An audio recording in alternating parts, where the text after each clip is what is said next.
Hello दोस्तों, आज हमारा ये जो वीडियो है बहुत ही इंटरेस्टिंग होने वाला है क्योंकि आज हम डॉक्टर अमित से पूछने वाले हैं गॉल ब्लैडर स्टोन्स यानी कोलीलिथियासिस के बारे में। Hello sir. सर, हमारे पास पेशेंट्स जो आते हैं जिनको गॉल ब्लैडर के स्टोन्स होते हैं वो पूछते हैं कि गॉल स्टोन्स होते क्या है और बनते कैसे हैं। तो दोस्तों, गॉल ब्लैडर स्टोन्स जो है ये एक बहुत कॉमन समस्या है। एंड अगर किसी इंसान के शरीर में स्टोन्स बनते हैं तो सबको लगता है कि स्टोन एक ही चीज है, पर जो इम्पोर्टेंट चीज ये है कि शरीर में स्टोन्स बहुत सारे ऑर्गन्स में बन सकते हैं। स्टोन्स गॉल ब्लैडर में बन सकते हैं तो इसको गॉल ब्लैडर स्टोन्स या कोलीलिथियासिस कहते हैं। स्टोन्स लिवर में बन सकते हैं, स्टोन्स पैनक्रियाज में बन सकते हैं, स्टोन्स बाइल डक्ट की नली में बन सकते हैं, स्टोन्स किडनीज या यूरेट्रिक पाइप्स में बन सकते हैं। तो हर स्टोन अलग है, हर स्टोन के सिम्टम्स अलग हैं, हर स्टोन के कॉम्प्लिकेशंस अलग हैं और हर स्टोन का ट्रीटमेंट अलग है। सर, इनके सिम्टम्स क्या होते हैं जो गॉल ब्लैडर स्टोन्स होते हैं? तो सबसे पहले आपने मुझसे प्रश्न पूछा था डॉक्टर नरोला कि ये गॉल ब्लैडर स्टोन्स का कारण क्या रहता है, कैसे बन जाते हैं स्टोन्स। तो दोस्तों, समझने के लिए कि ये गॉल ब्लैडर स्टोन्स क्यों बनते हैं, अगर हम अपना शरीर बनाएं तो अगर ये हमारी बॉडी है, राइट साइड, लेफ्ट साइड, ये हमारी चेस्ट, ये हमारा पेट, तो दाहिने तरफ ऊपर की तरफ हमारा लिवर और लिवर के साथ लगा हुआ ये ऑर्गन गॉल ब्लैडर। तो अब गॉल ब्लैडर का काम क्या है, स्टोन्स क्यों बन रहे हैं, गॉल ब्लैडर का काम क्या है, इसको अब हम समझते हैं। तो दोस्तों, अगर ये लिवर और ये है गॉल ब्लैडर, तो जो लिवर है दोस्तों वो हमारी बॉडी में पाचन क्रिया का एक बहुत ही इंपॉर्टेंट ऑर्गन है और ये बहुत तरह के डाइजेस्टिव जूसेस बनाता है और उनमें से एक जूस होता है, उसको हम कहते हैं बाइल जूस, हिंदी में इसको हम कहते हैं पित्त। अब लिवर में ये जब बाइल जूस बनता है तो कुछ पाइप्स के द्वारा, जिनको हम बाइल डक्ट्स कहते हैं, ये हमारी इंटेस्टाइन में आ जाता है। तो हमारा खाना यहाँ पर इंटेस्टाइन में आ रहा है, जो हमने खाया है, बाइल जूस बना लिवर में, इस पाइप के द्वारा ये हमारी इंटेस्टाइन में आया, इस खाने के साथ मिक्स किया और खाने में जो घी तेल वाली चीजें होती हैं, ऑयली फैटी चीजें होती हैं, उसके डाइजेशन में बहुत इंपॉर्टेंट होता है। तो अब इसमें गॉल ब्लैडर का क्या ताल्लुक है? तो गॉल ब्लैडर इस बाइल डक्ट की पाइप के साथ जुड़ा हुआ एक स्ट्रक्चर होता है और जो एक्स्ट्रा बाइल बनती है वो गॉल ब्लैडर में आके स्टोर होती है। तो इसका मतलब ये हुआ कि गॉल ब्लैडर बाइल नहीं बनाता, गॉल ब्लैडर एक प्रकार की छोटी सी टंकी है जो एक्स्ट्रा बाइल बन रही है शरीर में, उसको स्टोर करती है। अब हर रोज हम अप्रोक्सीमेटली 3 से 4 लीटर बाइल बनाते हैं रोज, और गॉल ब्लैडर की स्टोरेज कैपेसिटी होती है approximately 50 ml। So that means 1000 गुना ज्यादा चीज बन रही है, स्टोरेज कैपेसिटी तो बहुत कम है। तो अगर किसी रीजन से हम गॉल ब्लैडर को निकाल दें, जो मोस्ट ऑफन हम गॉल ब्लैडर स्टोन्स के लिए करते हैं, तो शरीर में कोई आफ्टर इफेक्ट नहीं होते हैं पेशेंट्स को। अब आप पूछेंगे दोस्तों कि स्टोन्स कैसे बन गए, है ना? तो स्टोन्स ऐसे बनते हैं कि जब बाइल गॉल ब्लैडर के अंदर आती है तो गॉल ब्लैडर का एक पंप जैसा फंक्शन होता है, वो कॉन्ट्रैक्ट करता है और इस बाइल को आगे की तरफ धकेल देता है। अब अगर गॉल ब्लैडर का पंप फंक्शन अच्छा है तो बाइल का बहाव अच्छा होगा, जैसे एक बहती नदी सब कुछ बहा के ले जाती है। पर अगर पंप फंक्शन खराब हो जाए तो गॉल ब्लैडर ठीक से कॉन्ट्रैक्ट नहीं करता, एक तालाब की तरह ठहराव आना शुरू हो जाता है, धीरे धीरे करके यहाँ पर चूरा चूरा जमा होना शुरू हो जाता है और जुड़ जुड़ के ये पत्थर बनने शुरू हो जाते हैं। दोस्तों, हमें एक चीज और याद रखनी है कि जो ये गॉल ब्लैडर स्टोन्स हैं ये लेडीज में ज्यादा कॉमन होते हैं। अभी लेडीज में क्यों ज्यादा कॉमन होते हैं? लेडीज में इसलिए ज्यादा कॉमन होते हैं क्योंकि लेडीज में क्या होता है, लेडीज में होती है प्रेगनेंसी। अब प्रेगनेंसी में क्या होता है कि यूट्रस में आता है बेबी। जब यूट्रस के अंदर बेबी आता है तो शरीर में बहुत सारे हार्मोनल चेंजेस होते हैं। इस बेबी को यूट्रस के अंदर कम से कम 9 महीने रहना है। उससे पहले अगर यूट्रस कॉन्ट्रैक्ट कर गया तो प्रीटर्म डिलीवरी हो जाएगी। तो 9 महीने के लिए शरीर में बहुत सारे हार्मोन्स बनने शुरू होते हैं। उनमें से एक हार्मोन है प्रोजेस्टेरोन, जो यूट्रस को शांत करता है, साथ साथ गॉल ब्लैडर को भी शांत कर देता है, इसका पंप फंक्शन खराब कर देता है और इसीलिए स्टोन्स बनने शुरू हो जाते हैं। सर इसका सिम्टम्स क्या होते हैं गॉल ब्लैडर स्टोन्स? तो दोस्तों अगर हम सिम्टम्स के ऊपर आए तो काफी सारे मरीज ऐसे होते हैं जिनके अंदर गॉल ब्लैडर में स्टोन्स तो होते हैं पर कोई सिम्टम्स नहीं होते। जो दूसरे तरह के पेशेंट्स होते हैं उनमें हल्के फुल्के सिम्टम्स, इंडाइजेशन, बदहजमी, इसकी तरह से ये पेशेंट्स प्रेजेंट करते हैं। तीसरा, कभी कभी ये स्टोन्स जो हैं बहुत तेज दर्द करते हैं। दर्द इतना जोर से होता है, यूजुअली राइट साइड पे या सेंटर ऑफ द एब्डोमेन में होता है। दर्द पीठ की तरफ जा सकता है या शोल्डर की तरफ जा सकता है और दर्द कई बार इतना तेज होता है कि पेशेंट को इमरजेंसी में जाने की जरूरत पड़ती है, इंजेक्शन लगाने की जरूरत पड़ती है और ऐसा दर्द उसको हमेशा याद रहता है। कुछ पेशेंट्स शुरुआत में तो बिल्कुल ही एसिम्प्टोमेटिक होते हैं, कोई सिम्टम्स नहीं होते, पर वक्त के साथ साथ सीधे कॉम्प्लिकेशन के साथ प्रेजेंट करते हैं। सर कॉम्प्लिकेशंस जैसे आपने कहा, उसका क्या कॉम्प्लिकेशंस हो सकते हैं? ओके, तो दोस्तों अगर हम स्टोन्स को देखें, अगर मैं दोबारा बनाऊं तो ये बाइल की पाइप्स हैं और सपोज ये है हमारा गॉल ब्लैडर। अब इसके पास, इस बाइल डक्ट की नली के पास एक और ऑर्गन होता है जिसको हम कहते हैं पैनक्रियास, ठीक है। और पैनक्रियास की भी अपनी एक पाइप होती है। अब दोस्तों हम स्टोन्स को एक जनरल भाषा में हम दो तरह से डिफाइन कर सकते हैं। एक हम कहें कि एक बड़ा स्टोन है और एक ये है छोटा स्टोन।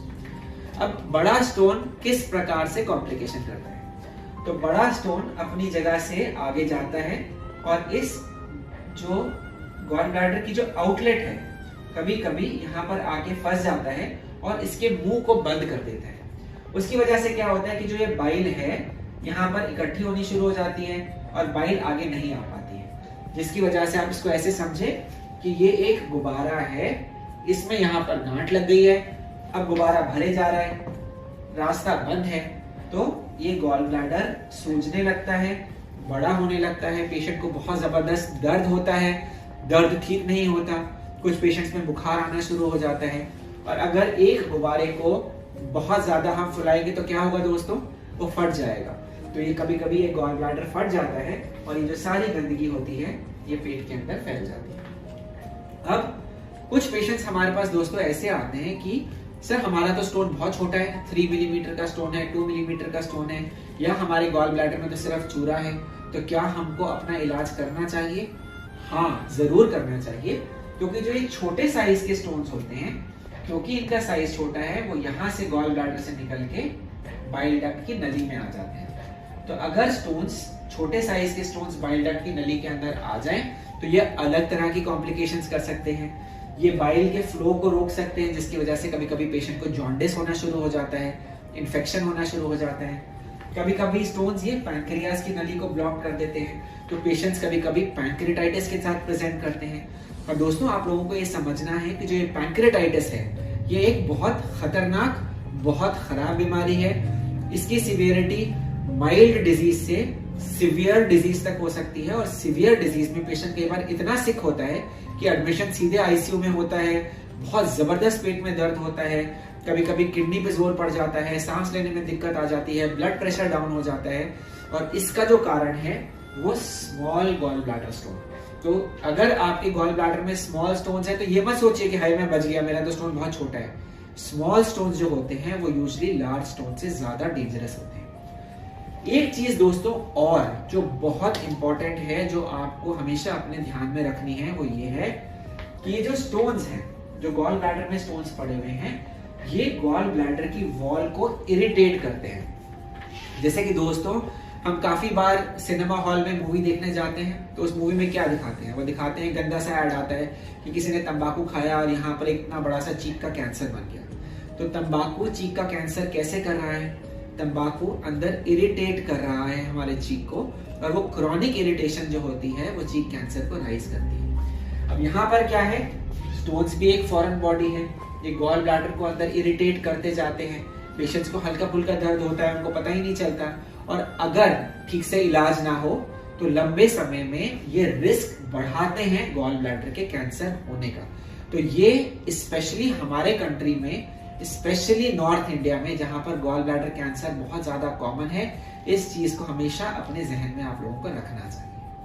सर इसको पता करने के लिए, डायग्नोज करने के लिए, what are the most important investigations? Okay, तो दोस्तों, अगर आपको पेट में दर्द होता है, स्पेशली अपर एब्डोमेन में, और अगर हम सोचते हैं कि हमको गॉल ब्लैडर में स्टोन हो सकता है, तो जो एक जांच हमको करनी है वो अल्ट्रासाउंड एब्डोमेन करना है। और ये अल्ट्रासाउंड दोस्तों हमेशा खाली पेट करना चाहिए, फास्टिंग स्टेट में करना चाहिए। सर, इसका ट्रीटमेंट गॉल ब्लैडर स्टोन्स का? तो दोस्तों, हमारे पास बहुत सारे पेशेंट्स आते हैं जिनको गॉल ब्लैडर स्टोन्स की प्रॉब्लम है, और वो काफी पेशेंट्स ऐसे होते हैं, वो तो बहुत एजुकेटेड होते हैं, समझते हैं और अपने सही इलाज के लिए आते हैं। बट काफी सारे पेशेंट्स ऐसे होते हैं जो इलाज से डरते हैं, तो वो कई बार किसी हकीम के पास चले जाते हैं या किसी ऐसे इंसान के पास चले जाते हैं जिसको इसकी नॉलेज ठीक से नहीं है, तो वो कहते हैं कि मैं दवाइयों से ठीक कर दूंगा, इससे ठीक कर दूंगा। तो दोस्तों, आपको समझना ये है कि शरीर में स्टोन्स बहुत सारी जगहों पर बन रहे हैं। अगर किसी की किडनी में स्टोन्स हैं तो हम कई बार कहते हैं खूब पानी पी लो, उससे स्टोन्स फ्लश आउट हो जाएंगे। बट हमें यहाँ पर समझना है कि जो गॉल ब्लैडर स्टोन है, इसके लिए ना तो कोई दवाई है जो इसको पिघला सकती है या इसको खत्म कर सकती है। इसका पूरी दुनिया में एक ही इलाज है। ये नहीं कि डॉक्टर अमित जावेद कुछ अलग इलाज करते हैं, किसी और हॉस्पिटल में कुछ और होता है, या किसी और देश में कोई बहुत एडवांस टेक्निक आ गई है। तो अगर गॉल ब्लैडर स्टोन है तो उसका एक स्टैंडर्ड ट्रीटमेंट है जिसको हम कोलिसिस्टेक्टमी का ऑपरेशन कहते हैं, जिसमें ये कंप्लीट गॉल ब्लैडर को ही हम रिमूव कर देते हैं। सर, पेशेंट्स आते हैं जिनके अल्ट्रासाउंड में गॉल ब्लैडर स्टोन्स दिखता है, हो जाता है कि पता है कि उनको गॉल ब्लैडर के स्टोन्स हैं, but they are totally asymptomatic, उनको कोई सिम्टम्स नहीं है, तो उसका क्या आप एडवाइस करते हैं?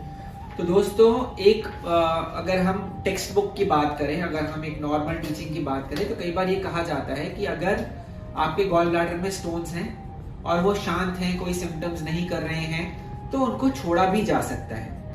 पर दोस्तों, ये जो इन्फॉर्मेशन है वो यूजुअली वेस्टर्न लिटरेचर से आती है। हमारे देश में, स्पेशली नॉर्थ इंडिया में, गॉल ब्लैडर कैंसर जो है वो बहुत एंडेमिक है, बहुत ज्यादा केसेस में देखा जाता है, और उसका एक important risk factor gall bladder stone है। तो मेरी सोच ऐसी है कि अगर किसी को लॉन्ग स्टैंडिंग स्टोन है तो मुझे लगता है कि गॉल ब्लैडर का ऑपरेशन करा लेना चाहिए। That is number 1। नंबर 2, दोस्तों, कि अगर आप ऐसी जगह पर रहते हैं जहां पर हेल्थ केयर की एक्सेस नहीं है, कई बार हमारे पेशेंट्स होते हैं वो विलेजेस में रहते हैं जहां पर अच्छी हेल्थ केयर सुविधाएं नहीं है, तो उनको इलेक्टिवली सोच लेना चाहिए कि कहीं कहीं इमरजेंसी पड़े और वो हॉस्पिटल तक नहीं पहुंच पा रहे हैं, तो एक इलेक्टिव वे में गॉल ब्लैडर को रिमूव करा लेना बेहतर है। कुछ हाई रिस्क इंडिविजुअल्स होते हैं जिसके अंदर कॉम्प्लिकेशन का रिस्क ज्यादा होता है, तो उस सिचुएशन में भी गॉल ब्लैडर की सर्जरी को करा लेना चाहिए। सर, डायबिटीज और गॉल स्टोन्स, इसके बारे में आप क्या कहते हैं? तो देखो दोस्तों, जैसा मैंने आपको कहा कि कुछ हाई रिस्क पेशेंट्स होते हैं जिनको अपना अगर एसिम्प्टोमेटिक गॉल ब्लैडर में स्टोन्स हैं तब भी इलाज करा लेना चाहिए। उनमें से एक तरह के पेशेंट्स हैं जिनको डायबिटीज है। तो दोस्तों, अगर आपको डायबिटीज है और अगर आपके स्टोन्स बिल्कुल शांत है, सिर्फ अल्ट्रासाउंड में पकड़ में आ गए, आपको बिल्कुल भी कोई सिम्टम नहीं होता, तब भी आपको अपना गॉल ब्लैडर का ऑपरेशन कराना चाहिए, क्योंकि जो डायबिटिक्स होते हैं उसमें गॉल ब्लैडर स्टोन्स की कॉम्प्लिकेशंस बहुत ज्यादा होती हैं, उसके अंदर इन्फेक्शन का रिस्क बहुत ज्यादा होता है।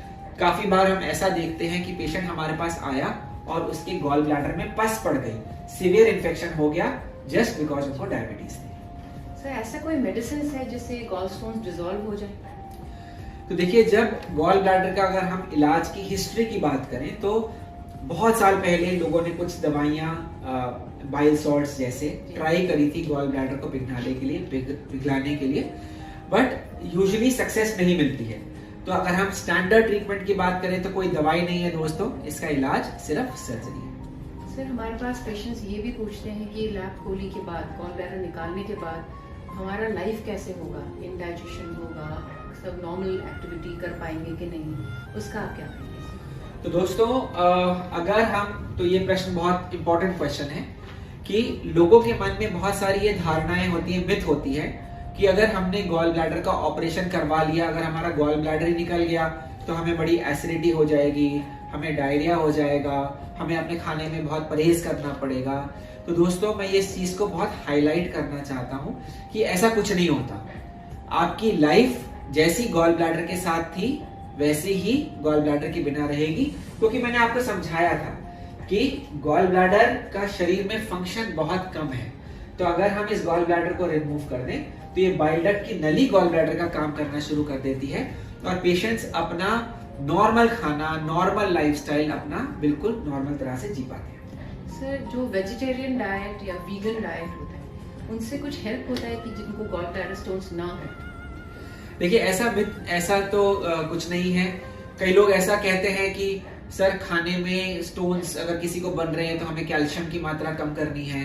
कई लोग कहते हैं कि आपको बीज नहीं खाना चाहिए, बीज से गॉल ब्लैडर में स्टोन्स बन जाएंगे। तो दोस्तों ऐसा कुछ नहीं है।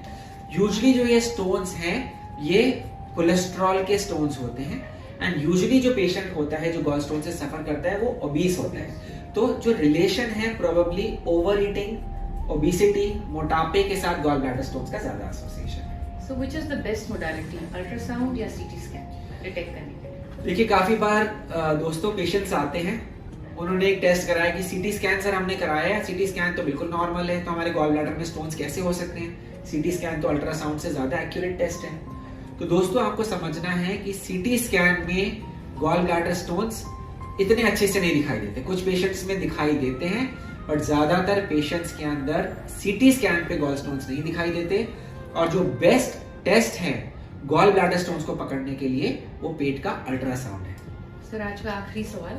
सर, जैसे कि आपने कहा प्रोजेस्टेरोन होता है जो प्रेगनेंसी में गॉल स्टोन्स बना सकते हैं। So lady who is pregnant, वो उनको अगर गॉल स्टोन डिटेक्ट हो तो क्या करना चाहिए और is it surgery advisable during that time? Okay, तो दोस्तों अब इसमें pregnancy and gall bladder stones, तो अब सपोज करो कि एक लेडी है, उसके गॉल ब्लैडर में स्टोन्स हैं, हल्का फुल्का दर्द होता है, वो प्रेगनेंसी के लिए प्लान कर रही है, तो आप कंसिडरेशन दे सकती हैं कि हम इस गॉल ब्लैडर को निकाल लें, क्योंकि अगर प्रेगनेंसी हो तो प्रेगनेंसी के दौरान ये स्टोन्स आपको परेशान कर सकते हैं। तो नंबर 1, प्रेगनेंसी के पहले अगर स्टोन्स हैं, अगर एसिम्प्टोमेटिक भी हैं, कोई कष्ट नहीं भी कर रहे हैं, तो मन में सोचिए, स्पेशली अगर आपकी प्रेशियस प्रेगनेंसी है, कि यार ये पोटेंशियल रखते हैं हमें परेशान करने का, तो मैं कंसिडर करूं कि मैं इसका इलाज करा लूं। That is number 1। नंबर 2, अगर आपको प्रेगनेंसी के दौरान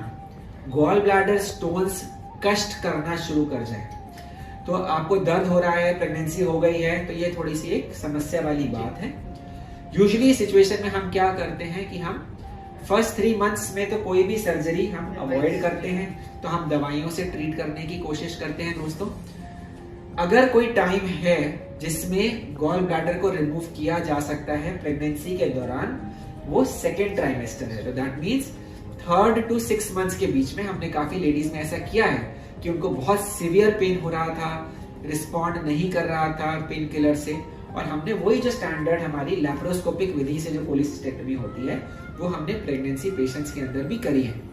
साथ साथ दोस्तों जब हमारी प्रेगनेंसी की बात हो रही है तो मैं आपको ये भी इसके साथ साथ बताना चाहता हूँ कि काफी सारी लेडीज प्रेगनेंसी के टाइम पर डरी हुई भी होती है कि प्रेगनेंसी में सर्जरी कराएंगे तो कष्ट है। तो ऑब्वियसली कष्ट तो है और कोई भी इंसान प्रेगनेंसी के दौरान सर्जरी नहीं कराना चाहेगा, पर अगर कष्ट बहुत ज्यादा है तो हमको दोनों तरफ से वे करना है कि किस तरफ ज्यादा फायदा है, किस तरफ ज्यादा नुकसान है। हमारे पास दोस्तों आज से कुछ 2-3 साल पहले एक लेडी प्रेगनेंसी की अवस्था में इंटरनेशनल पेशेंट हमारे पास आई। उनकी 3.5 मंथ्स की प्रेगनेंसी थी, बहुत प्रेशियस प्रेगनेंसी थी, और उस दौरान उनको पैनक्रियाज में कैंसर डिटेक्ट हुआ था। और पूरी दुनिया में एक आध कोई केस होगा, पर आज तक कभी ऐसा नहीं हुआ था कि पैनक्रियाज कैंसर के लिए जो ऑपरेशन होता है विपल्स ऑपरेशन, वो प्रेगनेंसी में हुआ हो। और ये ऑपरेशन हमने और हमारी टीम ने ये ऑपरेशन किया था, और ये लेडी ने इसकी आउटकम बहुत अच्छी हुई थी, और अपने पैनक्रियाज के कैंसर के ऑपरेशन के बाद इसने सक्सेसफुल एक बेबी बॉय को बर्थ भी दिया था। तो कहने का मतलब दोस्तों ये है कि अगर स्टोन्स आपको पहले से पता है, प्रेगनेंसी आप प्लान कर रहे हैं, तो उसके बारे में पहले से प्लान करके रखिए कि ये मुझको कष्ट दे सकते हैं। अगर प्रेगनेंसी के अंदर स्टोन्स आपको कष्ट दे रहे हैं तो शुरुआत में हमेशा हम ट्राई करते हैं कि सर्जरी ना करनी पड़े, मेडिसिन से ट्रीट करने की कोशिश करें। बट हाँ, अगर मेडिसिन से आराम नहीं आ रहा तो जो बेस्ट टाइम है सर्जरी करने का ड्यूरिंग प्रेगनेंसी, वो 3rd से 6 मंथ्स के बीच में है। साथ साथ दोस्तों मैं आपको एक और इम्पोर्टेंट चीज बताऊंगा विद एक्सपीरियंस। बहुत सारी लेडीज ऐसी भी आती हैं कि पोस्टपार्टम मतलब डिलीवरी हो गई है और अब उनको स्टोन्स परेशान कर रहे हैं। अब एक नई समस्या आ जाती है, तो लेडीज बोलते हैं कि सर हमारा बेबी बहुत छोटा है, हमें उसको फीड करना है ना, वो सारी समस्याएं आ जाती हैं। बट मैं आपको ये कहूंगा कि ये जो सर्जरी होती है गॉल ब्लैडर स्टोन्स की, लैप्रोस्कोपिक कोलिसिस्टेक्टमी, ये एक सिंपल, सेफ और अगर अच्छे सर्जन ने करी है तो बहुत अनकॉम्प्लिकेटेड सर्जरी होती है, कोई कॉम्प्लिकेशन इसमें नहीं होते हैं। और यूजुअल हॉस्पिटलाइजेशन इसमें सिर्फ 1 दिन का होता है। तो अगर आपको तकलीफ हो रही है, आप कष्ट में हैं, तो अपनी लाइफ में से 1 दिन अपने लिए निकालिए, अपना इलाज कराइए और उसके नेक्स्ट डे से आप बेबी को फीड भी कर सकते हैं। Thank you so much sir. तो दोस्तों अगर आपको हमारा ये वीडियो पसंद आया तो आप जरूर इस वीडियो को लाइक करिए और इसको और लोगों तक शेयर करिए ताकि उनकी भी नॉलेज इंक्रीज हो। और मैं आपसे रिक्वेस्ट करूंगा कि आप हमारे चैनल को सब्सक्राइब कीजिए, इससे हमें बहुत हौसला अफजाई मिलती है। Thank you.